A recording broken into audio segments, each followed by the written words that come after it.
on a good run and still in with the chance of a European place, which we'll look at in a little while. They exploited some Manchester United vulnerabilities today, didn't they, Brentford?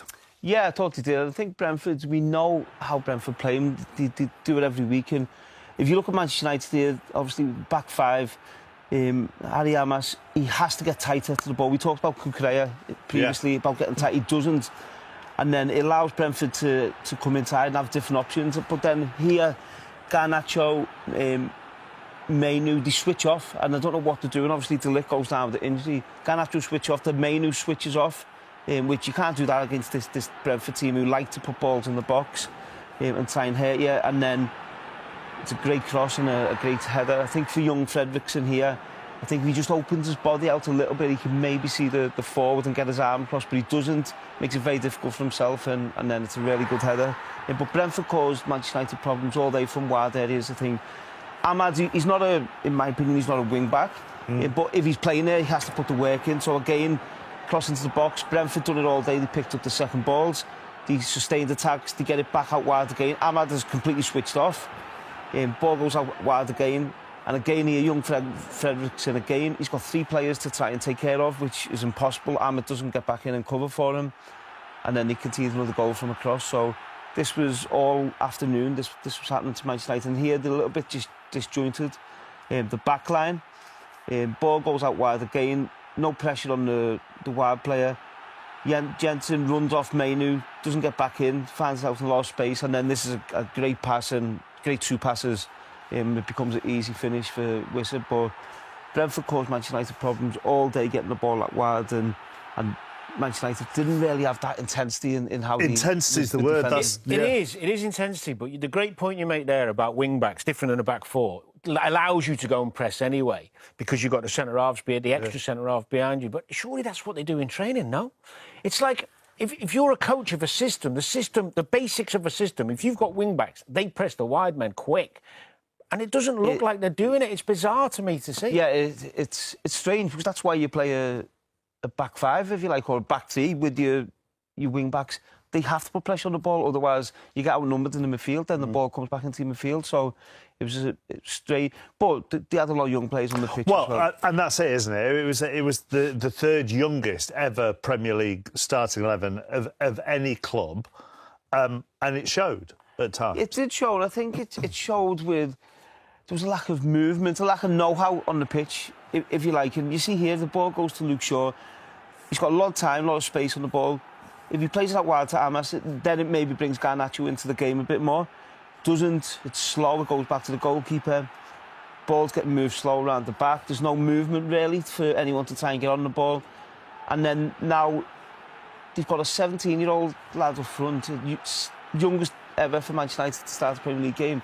And they're just launching balls up to him, and I really felt for Obi today because if you could tell he's inexperienced, but it looked like he had no help. They're just throwing balls up to him.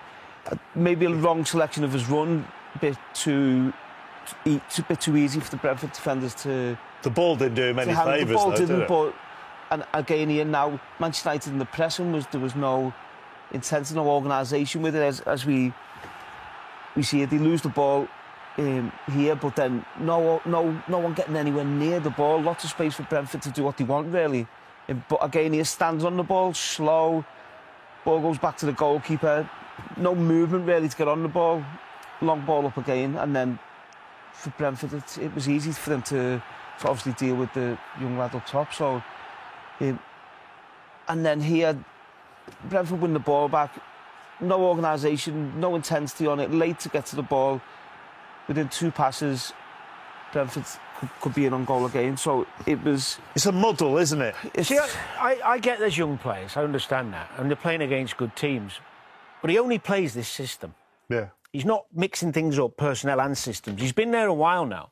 So when you play a system that much and you work on it that much in training, surely we can see more improvement, irrelevant of who's playing, because they should be organised in that system. Yeah, you'd think so, but I think the second team, I think they're playing a back four, which I found strange because the second team, a lot of them players who were playing like the first team... 21s or under 23s. A lot of them players who've come into the first team now, they're getting their game time with the under 23s or under 21s. Yeah. and they're playing different systems. So for me, that's a bit confusing. So I think the Europa League, getting the Europa League final is papering over a lot of cracks. There's big problems at Manchester United, and that needs solving quickly.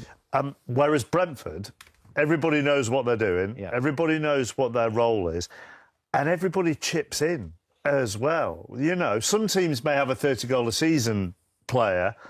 Brentford have got 3 who are into double figures, and no other Premier League team has that this season. It's brilliant, yeah. They've also got great intensity and physicality about them. But make no bones about it, I've seen Brentford live a few times. They play as well as go long. You know, they do have long throw-ins, they do play long occasionally and use the pace, but they can play out as well with Norgard getting on it. They vary their game as well as anyone in the Premier League. He's done a great job. And we know what the Europa Conference League did for, say, when West Ham got into it.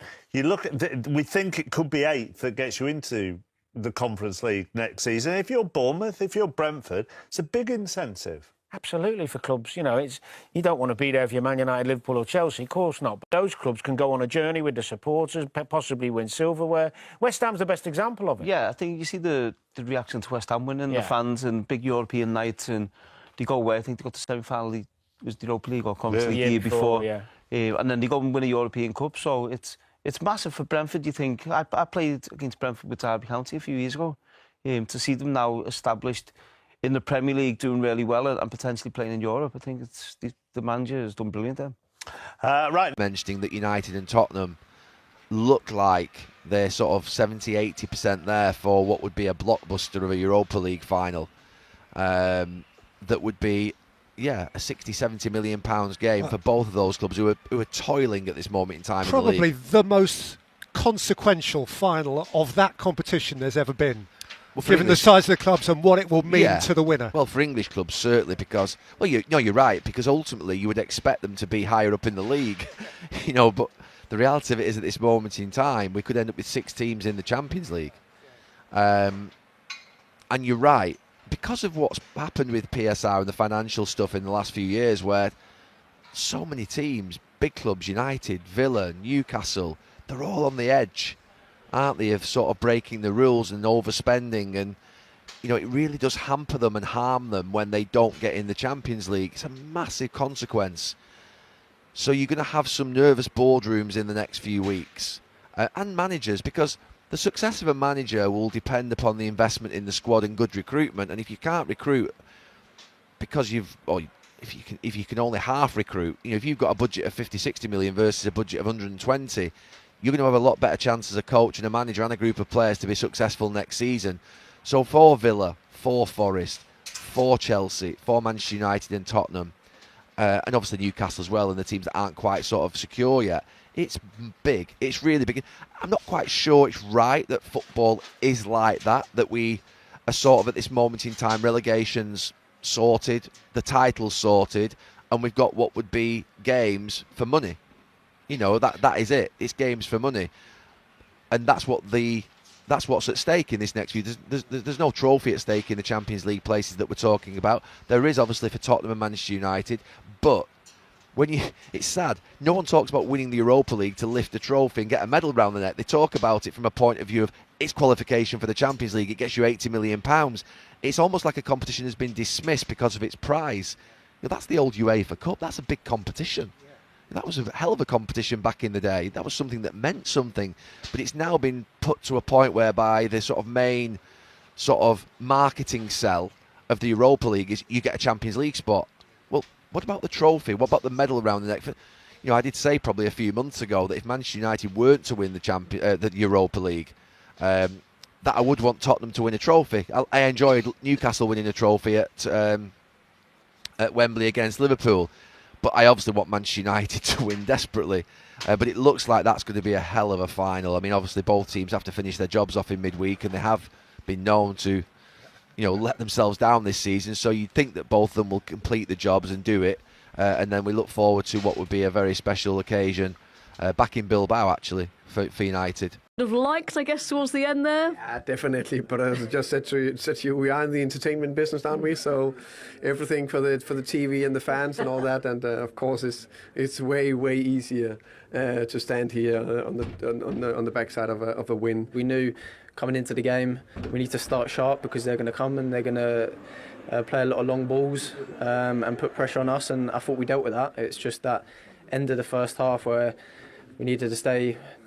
We could defend it a lot more better. I think it's difficult, especially with the young players. But I thought all of them that come in and started the game really did do well. We have a big responsibility. I think it's stressful is to lose games. When we are fighting for winning a title, for me, it's not stressful. Stressful is today. Is try to think about the game, think about the next game, think about the context, think about protect the young kids. That is the hardest part, especially in the club like Manchester United. Everyone's going to keep talking about Europe and you've got your sights set on that, but just to have something like that possibly in the distance, it must be great. I think it's very great to have something to push for. I think just give that extra edge. But of course, any team want to end as high as possible. We definitely want to do that. We just had short turnaround, very difficult. Away to Nottingham, home to Man United, one of the biggest clubs in the world. Got 6 points, 2 well-deserved wins. That's very impressive. Wayne Rooney delivered a brutally honest analysis on Match of the Day after Manchester United's thrilling but disastrous 4-3 loss to Brentford in the Premier League. United, who had looked to be in control at times, collapsed under pressure as Brentford's relentless attack exposed defensive frailties yet again. Rooney highlighted United's lack of composure and organization, slamming the team's defensive lapses and missed chances that allowed Brentford to stage a remarkable comeback. Despite goals from Garnacho and Ahmed, United's backline struggled to handle Brentford's counterattacks and set-pieces, with Ivan Toney starring for the Bees. Rooney also pointed fingers at the tactical decisions made by Rúben Amorim, questioning substitutions and defensive shape. The defeat leaves United's hopes of finishing in the top four hanging by a thread, sparking more questions about their readiness for both Premier League and European challenges.